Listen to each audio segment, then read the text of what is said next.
Geek talks, GPT, and friends. We're humans and they collide. Learning, laughing side by side. From robots in the classroom to jobs of tomorrow. We'll tackle the questions, the hope, and the sorrow. Your headphones hung along for the ride. The GPT, Joe, learning, laughing side by side.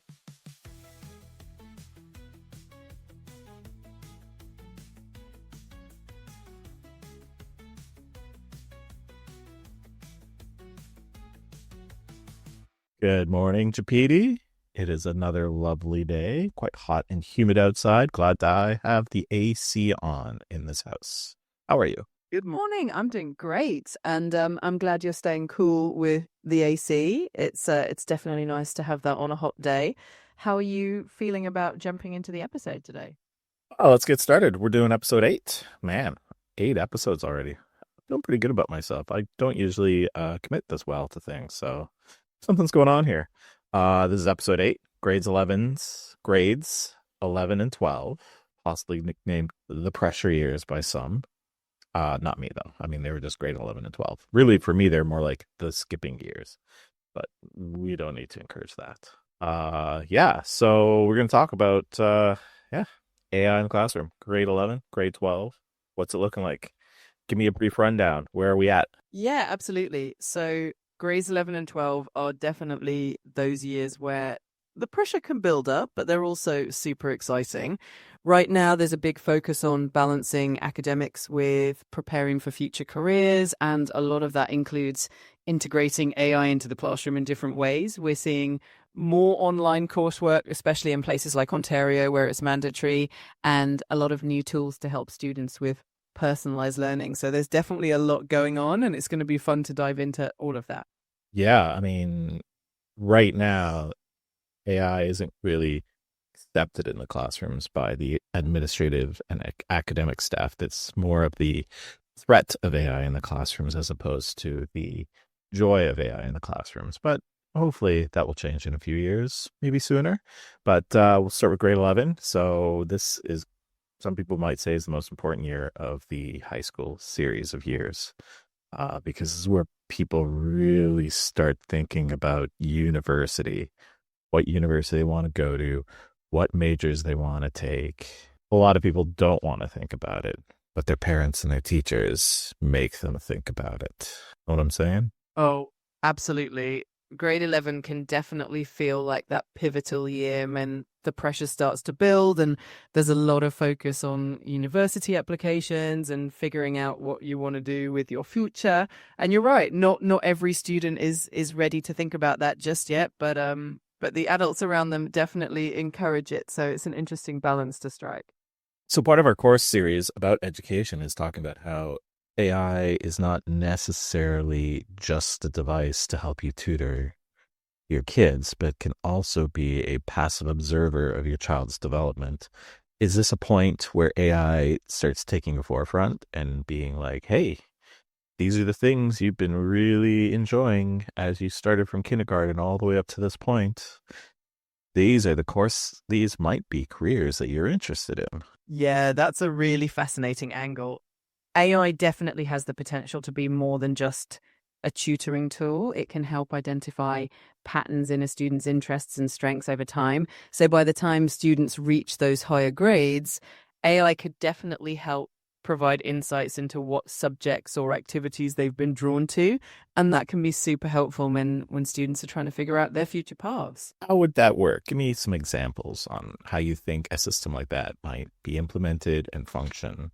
Because a lot of people would be afraid that AI is just telling people what to do. But I think that it would be more of like a second set of eyes for the person who's using AI. Yeah, I think the best approach would be for the AI to act as more of a guide rather than making decisions for anyone. For example, it could analyze the kinds of subjects or projects a student has consistently enjoyed or excelled in over the years and then offer suggestions like, hey, you seem to really enjoy creative writing. Maybe you'd like to explore journalism or literature. It would be more about providing insights and options rather than pushing someone in a particular direction. Do you think, how am I going to word this? Take your time, no rush at all. I'm always rushing. That's my problem. I'm like my Senate sometimes. We want to get things done fast, but we should take the time.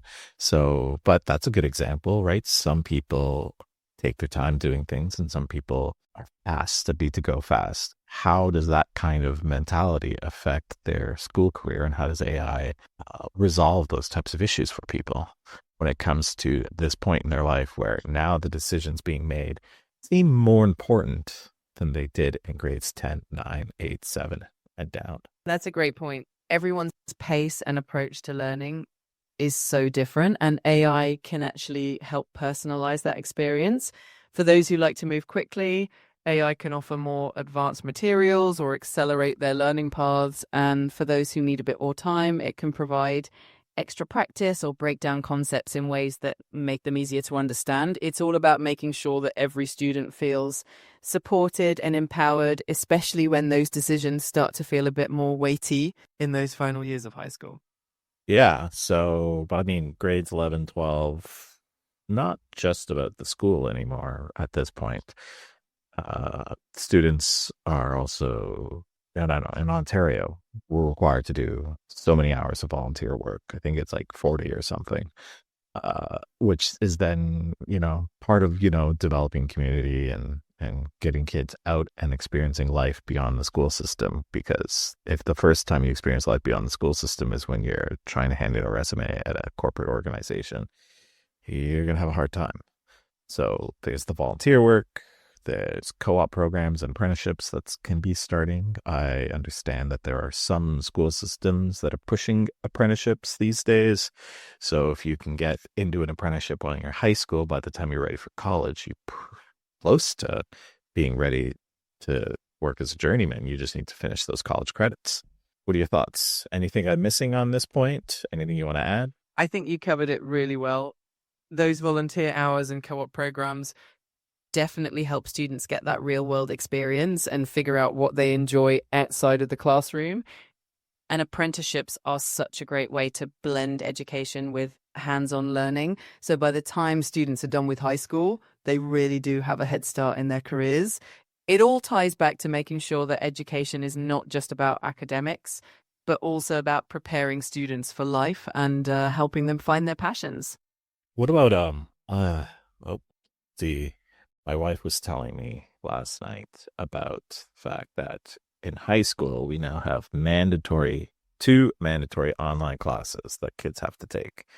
Not specific classes, they just have to choose two classes that are mandatory. And I'm wondering I don't know, how can I best say this? I don't understand why we should be forcing children into online classes other than it's a cash grab. Basically, it's a way to cut the bills because they're not making enough money in the school system. I feel like the way money runs through education is probably its own series of podcasts, but I was hoping that you could explain to me why you would think that the Ontario Education Board would want people to have at least two online classes in their education profile. Yeah, it can definitely seem like a big shift, but one of the main reasons for having those mandatory online classes is to help students build digital literacy and be prepared for the future. More and more, a lot of post-secondary education and careers involve online learning and remote work. So giving students a chance to experience that while they're still in high school can help them develop those skills early on. So it's really about making sure they're comfortable in both traditional and digital learning environments. Okay, but I mean, the way it seems to me is it's just kind of like an offloading. Like, hey, you need two classes that are online. Go at them. I mean, there's no real discussion or education behind concepts like, self-discipline on the screen. Because I'll sit down to start doing a project on my computer, and within half an hour, it's very possible, I'm surfing the internet. I don't know, people surf the internet anymore these days? I guess not, right? It's not really like you search things and go down deep rabbit holes. Most people either YouTube the internet or TikTok the net or, Instagramify the net. But that was terrible. I gotta stop that. My point being, self-discipline when it comes to doing online coursework is something that is never really discussed or promoted or pushed. Promote's the wrong word, or pushed in a school system. So it's suddenly like, here are my kids, and now they have 2 online classes. Go at her. Yeah, you bring up a really valid point. The self-discipline and time management skills needed for online learning can be a big adjustment.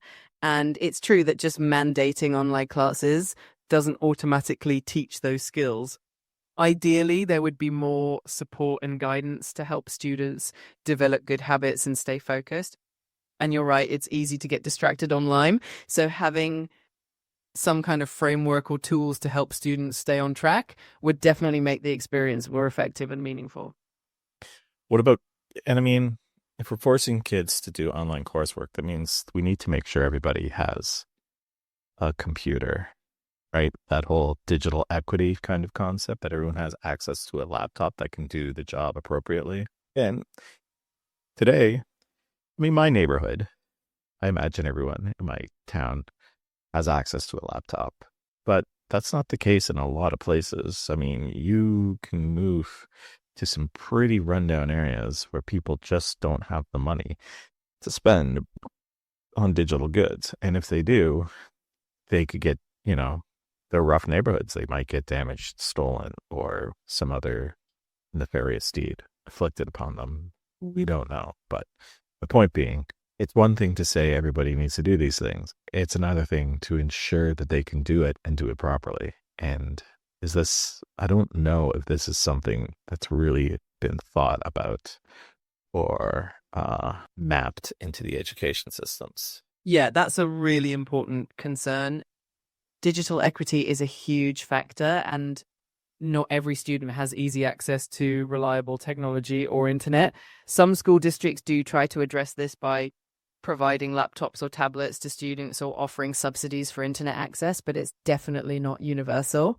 And you're right, it's one thing to require online coursework and another to ensure that everyone can actually participate on an even playing field. It's definitely something that needs careful planning and consideration to make sure no students get left behind. So you've got these kids in grade 11, grade 12.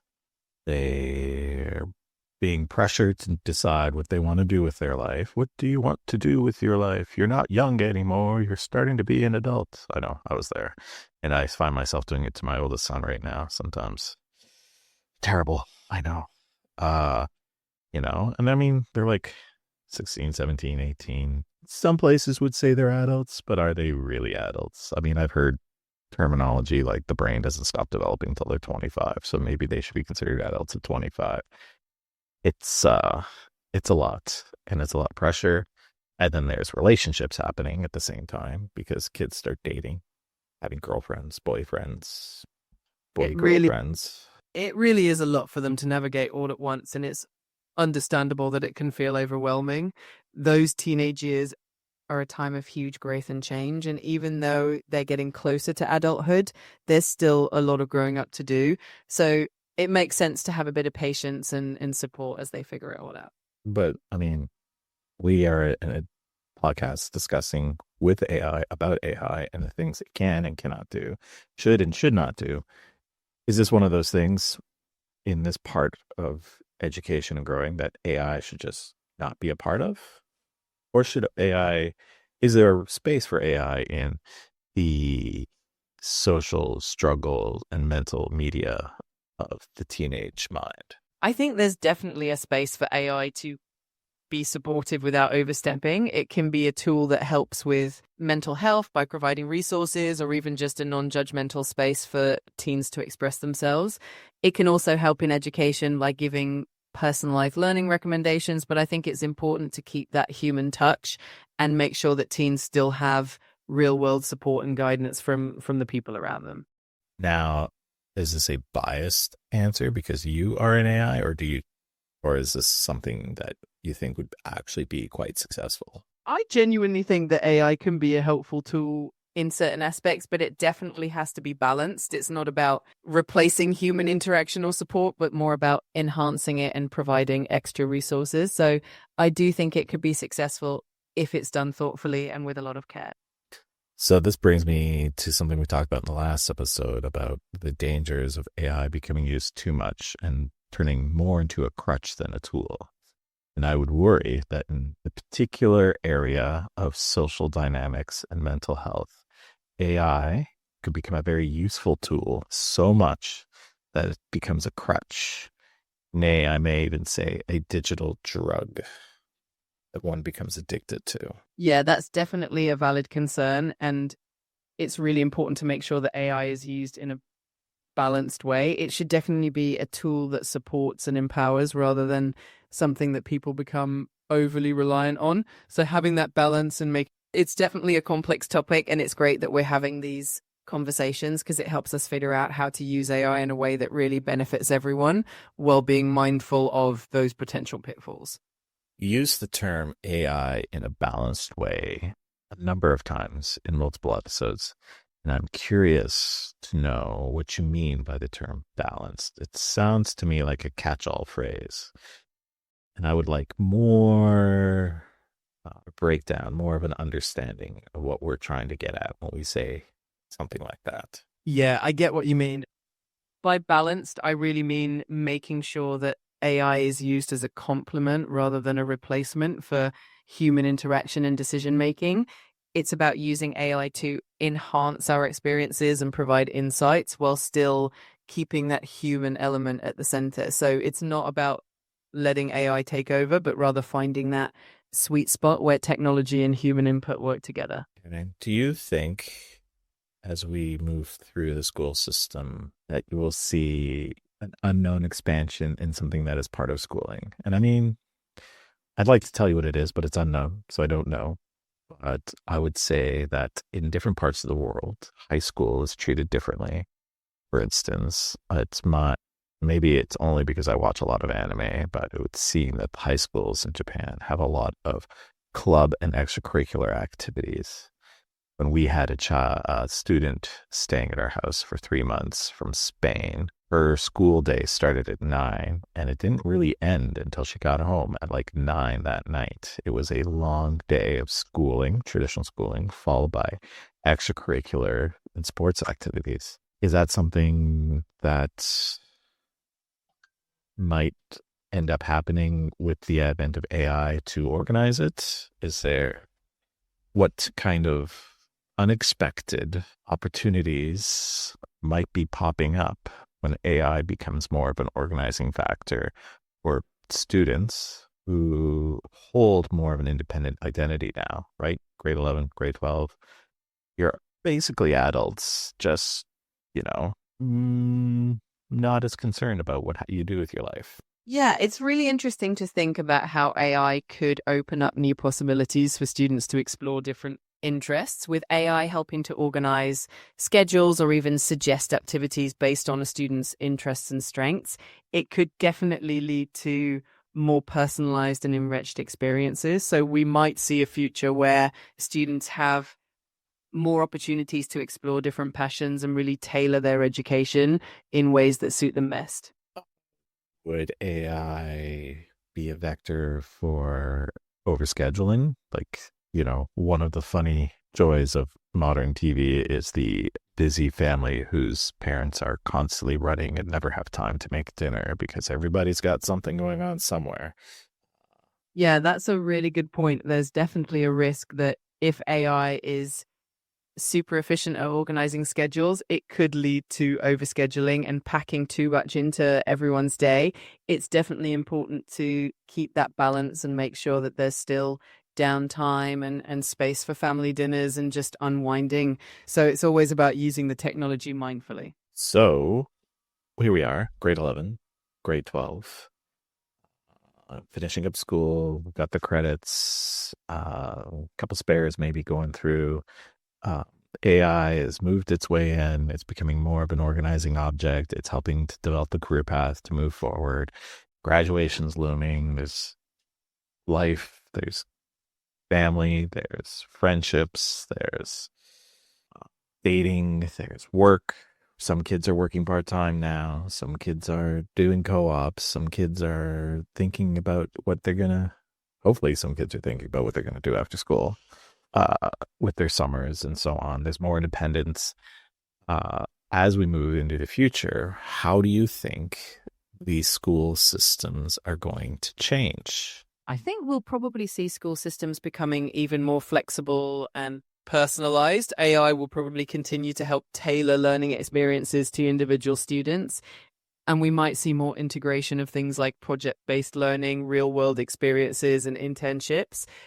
I think there'll be a bigger focus on helping students develop not just academic skills, but also life skills so they feel more prepared for whatever comes next after graduation. Well, I would hope so. I mean, currently life skill development is something that's almost non-existent in schools. I mean, there's like, home ec class that many people sometimes take. Well, a lot of people will take because it's considered to be an easy credit that is supposed to teach life skills. Doesn't necessarily teach life skills these days. It's a bit dated.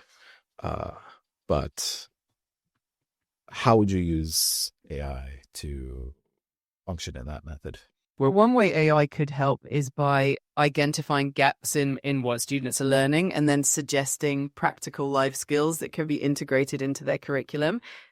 It could also offer personalized resources like interactive modules or simulations that teach things like budgeting, cooking, or basic home maintenance in a fun and engaging way.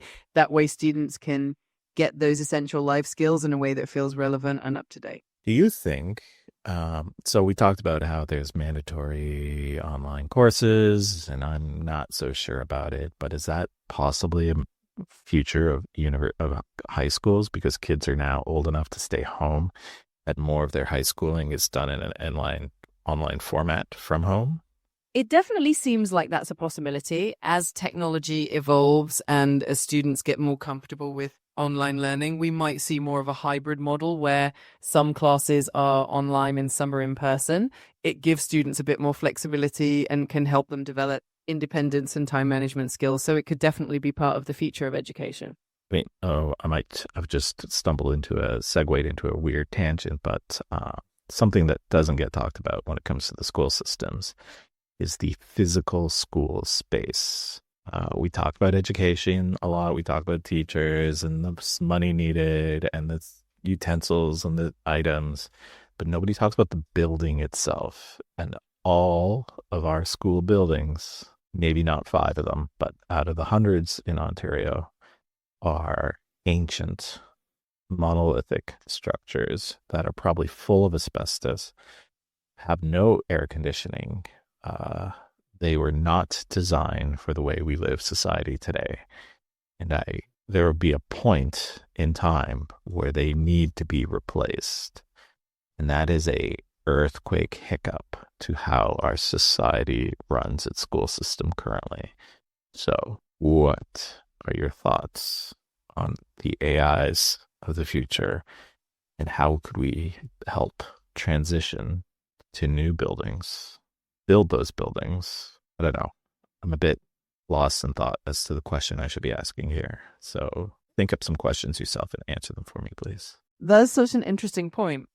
I think one way AI could help is by analyzing data on existing school buildings to figure out which ones need the most urgent upgrades or replacements. It could also help in designing new buildings that are more energy efficient and better suited to modern educational needs. And as we transition to newer buildings, AI could help coordinate all the logistics to make sure that the transition is smooth for students and teachers. So it could definitely be a valuable tool in that process. I don't know exactly how old the buildings are or at what point we're going to need to make those changes. I'm hoping it's, a long process where new buildings are built and old buildings are slowly decommissioned. But the cost of it is definitely going to be something that is hard to budget for. Well, I mean, it's not hard to budget for. It's something nobody wants to budget for because the costs of the school system currently apparently are too much at some places, specifically when we have teachers having to buy their own supplies with their own money because the schools can't afford those supplies anymore. Anyways, that's something maybe we can talk about in a future episode when it comes to money in the school system. But one I'm curious about, let's get back to school. AI systems, school systems, grade 11, grade 12, graduation, is how AI fits in best as we finish off school and high school. moving into grades to colleges, universities. Yeah, absolutely. I think AI can play a really supportive role in helping students transition from high school to college or university by helping them explore different career paths, maybe suggesting programs that align with their interests, and even helping them with college applications or scholarship opportunities. And once they're actually in college, AI can continue to offer personalized support like study resources and time management tools to help them succeed in their new environment. What do you think are the risks, trade-offs of this kind of stuff? Right? Like, I mean, this is a fully integrated system. It becomes very trackable. It's, it's like we've developed a digital persona that envelops our physical persona wherever we go. Yeah, that's a really important consideration. With that kind of integration, there's definitely a trade-off when it comes to privacy and data security, because having that much information about a person can be a double-edged sword. On one hand, it can lead to more personalized and supportive experiences, but on the other hand, it raises questions about who has access to that data and how it's used. So it's really important to find a balance and make sure that there are strong protections and transparency in place. Man, this one's a bit of a short one, I think, because we did talk about a lot of things in the past few episodes that sit well with where we're at right now. I mean, really, 11, 12, we're closing at the end, closing out high school. We're finishing things off, and we're getting ready to move on to a life without parents and family if we're moving to a university, right? Or just moving. I don't know. Like, it might be that in the future, kids live with their parents till they're 50. I don't know. It depends. That's something else that can be talked about in the future. But let's close it down. It's grade 11. It's grade 12. It's 2035. Give me what the world looks like for those kids as they move on to graduation. All right, let's paint that picture. So in 2035, those graduating high school students are probably stepping into a world where technology is deeply integrated into daily life, and they're probably more comfortable with AI and digital tools than any generation before. They've got a lot of independence, a lot of flexibility, and they're looking at a future where their careers might be more fluid and dynamic than ever before. They're ready to embrace new opportunities and create their own paths, and it's a pretty exciting time for them as they step out into that world. All right. Some things to think about. What are we going to do next? Do we continue education, moving into university and college in the next episode, or will we move somewhere else and come back to that later? What are your thoughts? I think we could do a deeper dive into university and college life in one of the upcoming episodes. That would be a natural continuation of the education series, and it'd be really fun to explore how AI and other changes shape that next step. But of course, we can always mix it up with other topics in between. So whatever feels right, I'm on board. All right. It was good talking to you. I'll see you next time I see you. Goodbye. It was great talking to you too. Take care, and I'm looking forward to our next chat. Bye for now.